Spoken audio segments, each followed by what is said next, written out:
Valerija Škof je novinarka, ki že od majhnega ne sliši. Oglušela je pri 7. mesecu starosti.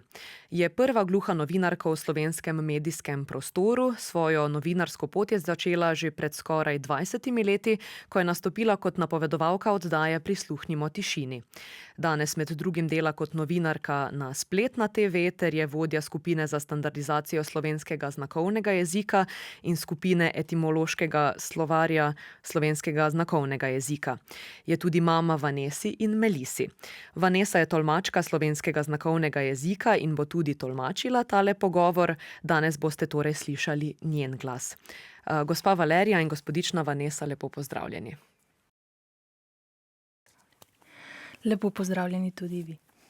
Morda za začetek, gospa Valerija, kdaj ste vedeli, da želite postati novinarka? Je bila to neka želja, ki ste jo imeli že v otroštvu?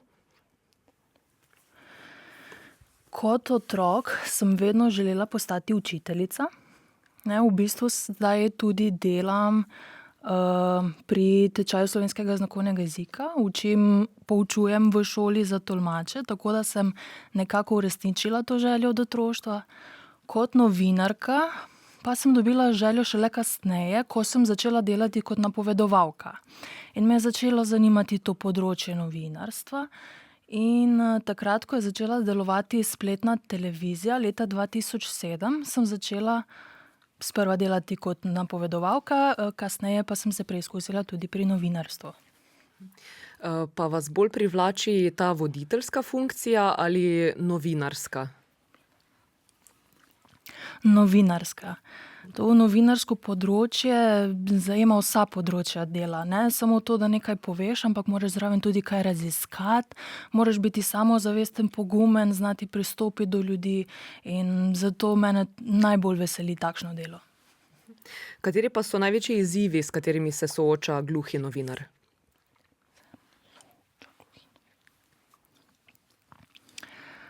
Ja, dobiti moram tolmača, ne. Če delam na terenu, zelo težko dobim tolmača.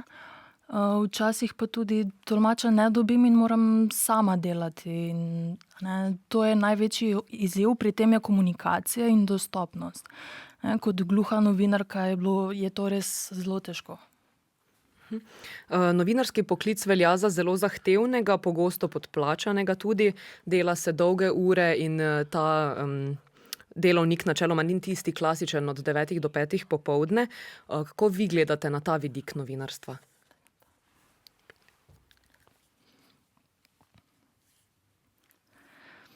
Jaz vsak dan 24 ur razmišljam o tem delu, tudi ko pridem domov, se moja glava ne ustavi, vedno razmišljam, kaj bi še lahko naredila, kaj bi še lahko raziskala, kako bi to naredila. Tako da pri meni se to nikoli ne ustavi. Ne, in novinarstvo je zame res častni poklic.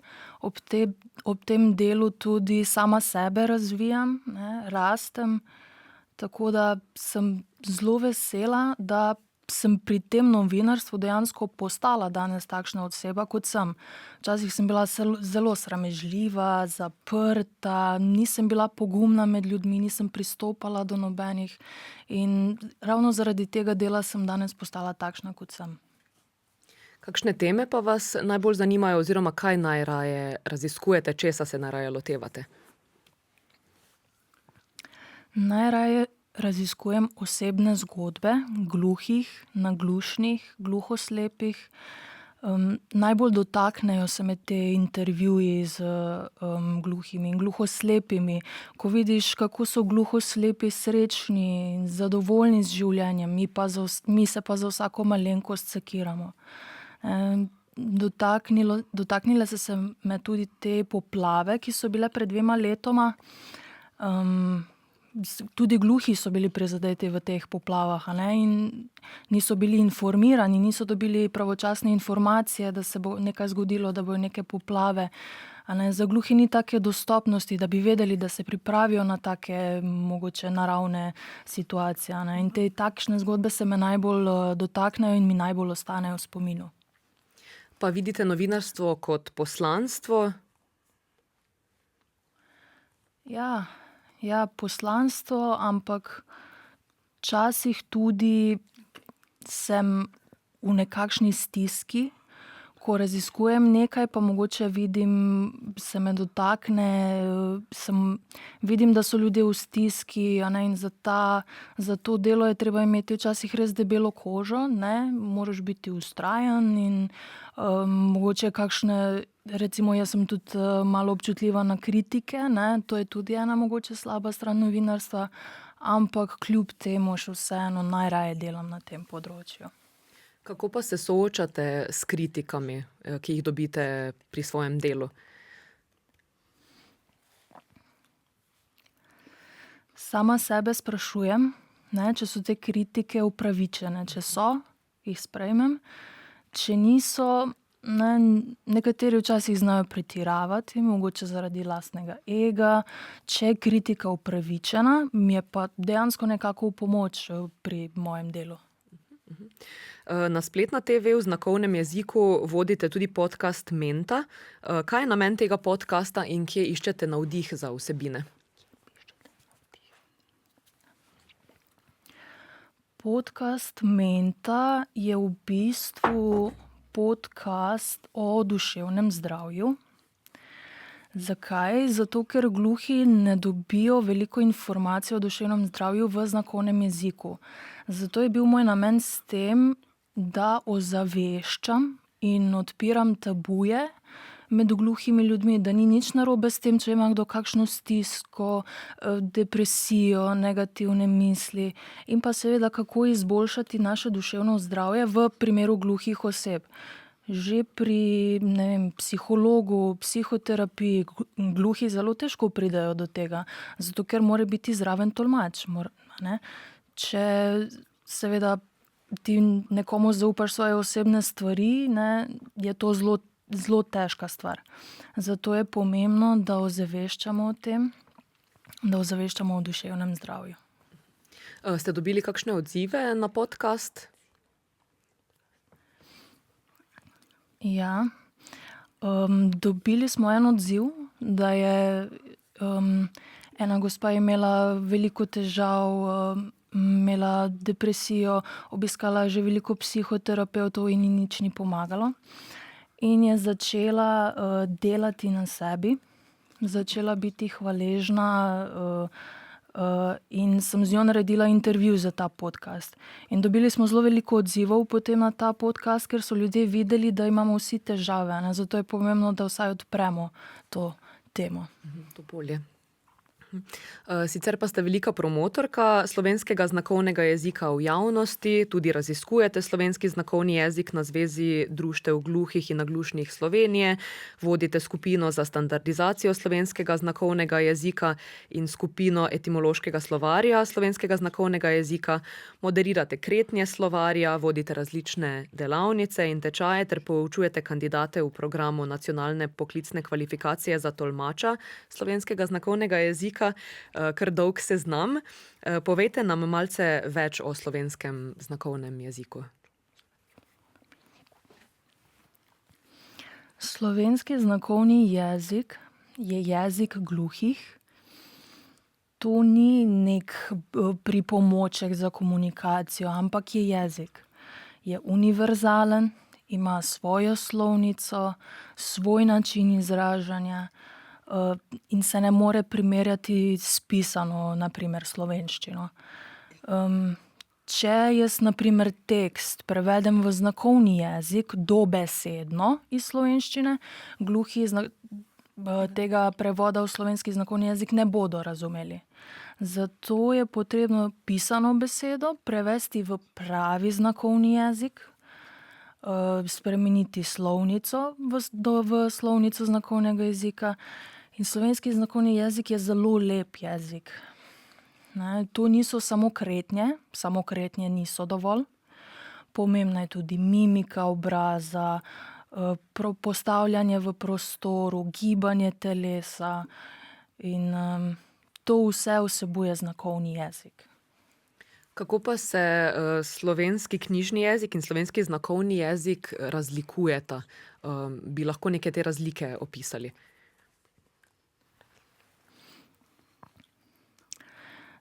Na primer, zdaj, če povem en stavek. Danes je mama šla v trgovino kupiti stvari za kosilo. Mama, v slovenskem znakovnem jeziku, mama, danes, trgovina, za kosilo kupiti. To je en tak primer. Ne uporablja se besedic v, je, in, ne, te veznike, to se večinoma ne uporablja v znakovnem jeziku. Gluhi velikokrat večinoma tudi uporabljajo moški spol, ne, če gre za žensko, pišejo v pisani besedi, kot da gre za moški, za moškega, ne, v moškem spolu. Zdaj slovenski znakovni jezik, kot ste rekli, ima popolnoma drugačno slovnico in tudi strukturo, kot smo zdaj tudi lahko slišali, kot slovenščina. Branje in pisanje v slovenščini zato za gluhe ni samoumevno. Kako je s tem v praksi?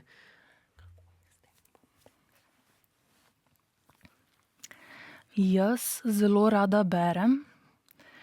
Ko berem, sem navdušena, to mi da toliko besednega zaklada, ampak pri gluhih tega žal ni, nimajo tega besednega zaklada. Znakovni jezik je nekako osiromašen. Tudi pri frazah, fraz ne moremo dobesedno prevesti v znakovnem jeziku. Na primer fraza jabolko ne pade daleč od drevesa.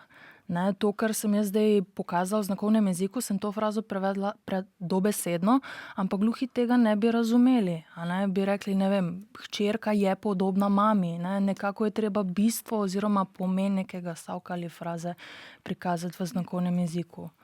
Ali pa na primer streljala me je z očmi, ne, bi gluhi pogledali, kaj, koga je streljala, a ne. Mislim, to v znakovnem jeziku ne moremo dobesedno prevesti.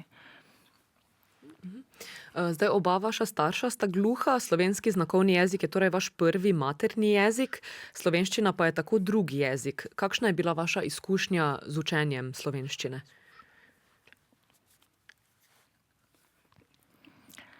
Jaz nisem imela težav z učenjem slovenščine, ker sem že od malega zelo veliko brala. Moja babica je vedno vztrajala, mi dajala knjige, da sem brala.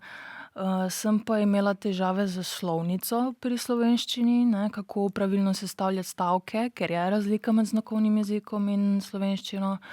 Sem pa pri delu novinarstva na začetku imela zelo veliko težav s pisanjem člankov, prispevkov, ne, in ti prispevki potem so šli v lekturo in je bilo zelo veliko napak pri slovnici. Zdaj mi to že gre, zdaj že vem, znam to slovnico in znam napisati tako, kot je treba. Kako pa je sicer s prakso učenja slovenščine pri gluhih, kako poteka proces učenja, sploh recimo v šolah? Zdaj v šolah pouk poteka v znakovnem jeziku ali pa s tolmačem. V starih časih tega ni bilo, ne, znakovni jezik je bil v šolah prepovedan in pouk je potekal v govoru. Zato gluhi niso mogli razumeti vsebine in se pravi, se niso mogli sploh naučiti slovnice, ne, slovenskega jezika. Niso mogli razumeti, zakaj se nekaj napiše tako, kot se. Zdaj, če se nekaj pokaže v znakovnem jeziku, jim je to vse logično, ja, okej, ampak v govoru in pisanju pa to ni šlo tako, kot bi moglo. Pogovorna slovenščina ima več kot 500 000 besed, knjižna približno 110 000, slovenski znakovni jezik pa ima le 28 000 kreten, sem nekje prebrala. Kako je z razvojem slovenskega znakovnega jezika danes? Danes znakovni jezik kar razvijamo. Skupina za razvoj slovenskega znakovnega jezika se srečuje enkrat tedensko in delamo po 5 ur. Razvijemo nekje 70-80 kreten, novih kreten, tako da razvoj poteka.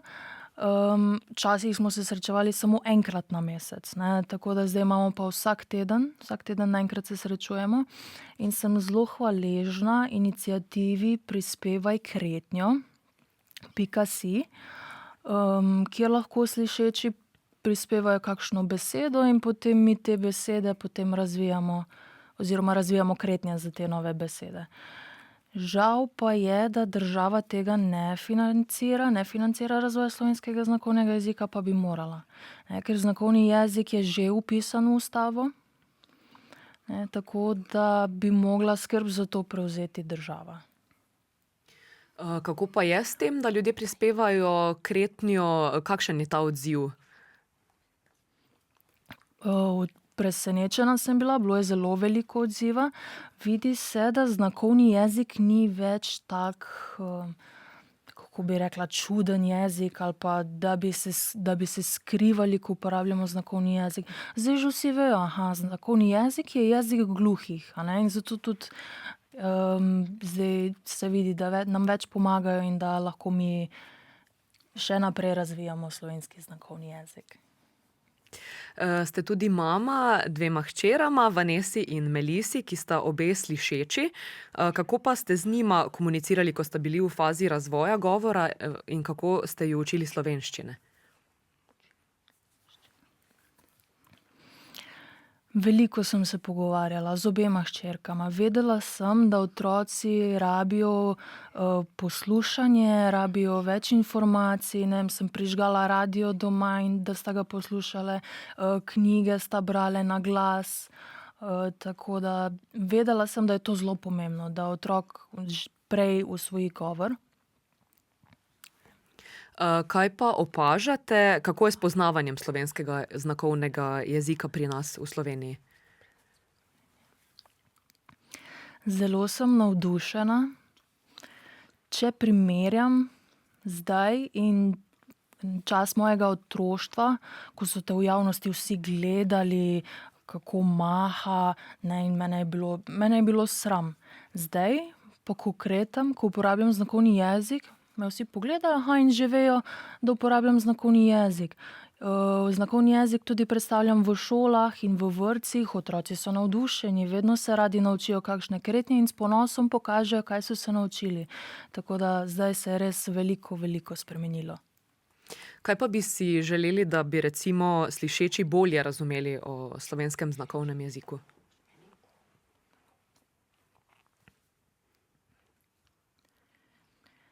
Ja, da ne mislijo, da je znakovni jezik samo kretnja, ne, kot smo že povedali, da pokažeš nekaj z roko, ne. Potrebna je mimika obraza, potrebno je uporabljati celo telo. Res pa je, da na začetku smo vsi trdi, ne, ko se učimo znakovni jezik, ko se učimo, kako premikati prsta, ne, ampak potem sčasoma pa to gre z lahkoto. Z Dašo Peperko na Zvezi gluhih in naglušnih Slovenije vodite skupino za opolnomočenje gluhih žensk, pa me zanima, zakaj je skupina nastala in s kakšnimi temami se ukvarjate?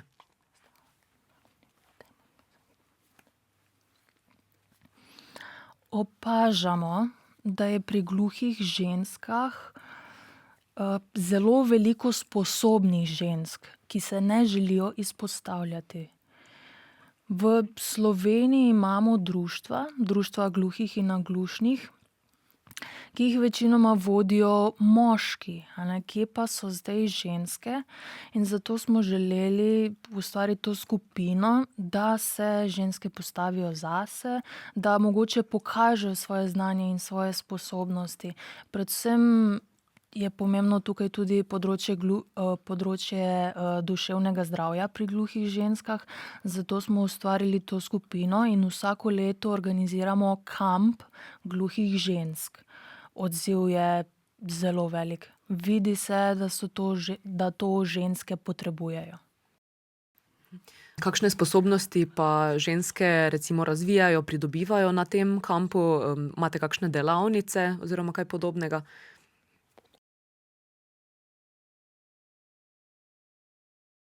Najpomembnejša je tukaj samozavest.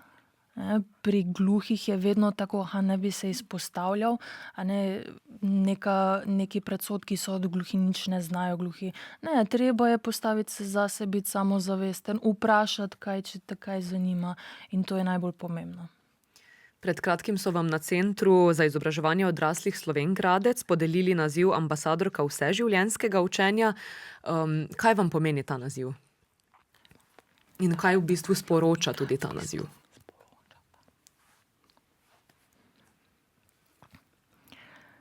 Ta naziv meni sporoča, da se je potrebno vse življenje učiti. Če so tu kakšne ovire, ne obupati.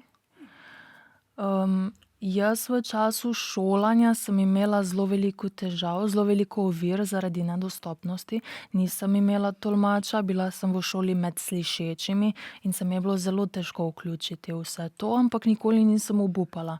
Vztrajala sem, še zdaj hodim na izobraževanje, ker res vem, da zmorem, kljub svoji gluhoti. V prostem času pa igrate tudi odbojko, pa me zanima, kdaj ste odkrili to strast in kakšne izzive gluhota prinaša v športu? Gluhi so res eni izmed najboljših športnikov. Ko sem odraščala, oba moja starša sta bila športnika. Ko sem bila stara nekje 11-12 let, sem se vključila na treninge odbojke med slišečimi in me je ta šport res navdušil. In potem sem se vključila v klub med slišeče. Trener me je takoj sprejel, tudi med igro, med tekmo me postavil kdaj v prvo postavo in sem se čutila sprejeto. Kako pa sem komunicirala, pa se ne spomnim. Samo šlo je, ni bilo nobenih težav. Res pa je, da je potem prišla šola, razne ovire in sem potem opustila te treninge med slišečimi. Sem se pa vključevala še naprej med gluhimi. Zato ker komunikacija je potekala v znakovnem jeziku, vsi smo se med sabo razumeli in mi je bilo veliko lažje kot pa med slišečimi. Pa konec koncev tudi slišeče ekipe potem ne komunicirajo vedno pač z govorom, ampak se mi zdi, da vzpostavi neka taka posebna povezava, da v bistvu začutiš, kaj je treba narediti. Ja, že oči veliko povejo, levo, desno, s prsti, sem, tja, že to je neka komunikacija. Ali vam šport pomaga tudi pri soočanju z drugimi področji življenja, a se še danes oziroma zdaj ukvarjate s kakršnimkoli športom? Šport mi je veliko dal, predvsem pri disciplini in pri vztrajnosti. Če se ne bi ukvarjala s športom, ne bi vedela, kaj je to biti discipliniran, vztrajen. Še zdaj se ukvarjam s športom, ampak samo rekreativno, z odbojko, z bovlingom, z odbojko na mivki, to res najbolj rada igram. Valerija Škof in Vanesa, najlepša hvala za vajin čas in pogovor. Hvala tudi vam za povabilo. Z veseljem.